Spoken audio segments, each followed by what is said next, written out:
இருக்கக்கூடிய தெய்வம் குலதெய்வம் தான். ஆகவே குலதெய்வத்தோட பூஜை நடக்கும் போது யாகசாலையில் நாமெல்லாம் பொதுவாக எந்த கோயிலுக்கு போனாலும் அமைதியா இருக்கும்.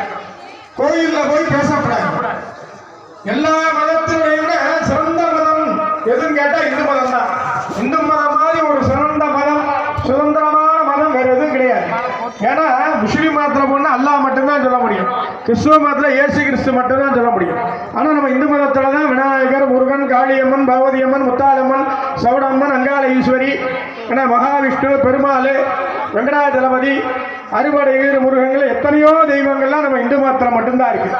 ஏன் இந்து மதத்தில் மட்டும் இத்தனை தெய்வங்கள்னா, நம்ம உலகத்தில் இந்தியாவில் எத்தனையோ ஆறு இருக்கு. கங்கா, கோதாவரி, நர்மதா, சிந்து, காவேரி, முல்லை பெரியாறு, வைகை அணை நிறையா இருக்கு.